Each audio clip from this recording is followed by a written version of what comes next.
السلام علیکم دوستوں، آپس میں قطع رحمی نہ کرو۔ یقیناً اللہ تم پہ نگہبان ہے۔ یتیموں کو ان کا مال دو، ان کے اچھے مال کو اپنے برے مال سے تبدیل نہ کرو۔ یقیناً یہ گناہ کبیرہ ہے جس کا اجر بھڑکتی ہوئی جہنم کی آگ ہے۔ ہم تمہاری برائیاں دور کر کے تمہیں عزت بخشیں گے اگر تم ممنوعات سے پرہیز کرو گے۔ یقیناً اللہ انہیں دوست نہیں رکھتا جو متکبر، بڑائی جتانے والے اور بخل کرنے والے ہیں۔ اس سے زیادہ کون ظالم ہے جس نے اللہ کی آیاتوں کو جھٹلایا اور ان سے کتراتا رہا۔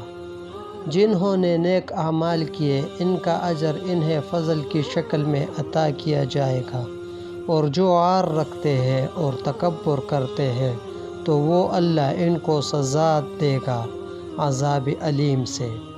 دیکھو، یہ جو اعمال بد کرتے ہیں ان کے دلوں پر زنگ چڑھ گیا ہے۔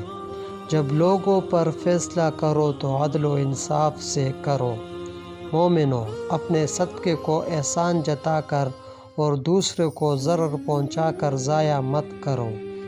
مومن وہ ہے جو ہر وقت اللہ تعالیٰ کو یاد کرتے ہیں اور زمینوں اور آسمانوں کی پیدائش پر دھیان دیتے ہیں۔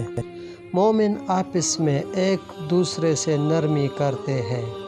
ان میں مکمل طور پر رحم کا جذبہ موجود ہوتا ہے، اور یہی لوگ دشمنوں کے مقابلے میں سیسہ پلائی دیوار بن کر کھڑے ہو جاتے ہیں۔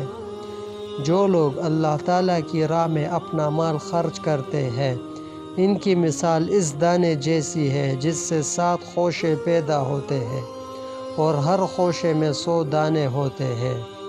یہ جو رحمان کے ذکر سے بیزار ہو جاتے ہیں ان کے ساتھ ہم ایک شیطان مقرر کر دیتے ہیں جو ہر وقت ان کے ساتھ رہتے اور اچھے کاموں سے روکتے ہیں۔ اللہ کے نزدیک تم میں سب سے زیادہ عزت دار اور شریف وہ ہے جو زیادہ پرہیزگار ہے۔ کسی کی عیب جوئی نہ کرو اور نہ تم میں سے کوئی کسی کی چغلی کھائے۔ اللہ تعالیٰ ان کو دوست رکھتا ہے جو دوسروں پر رحم کرتے ہیں، احسان کرتے ہیں، معافی دیتے ہیں اور ان کی بھلائی کرتے ہیں۔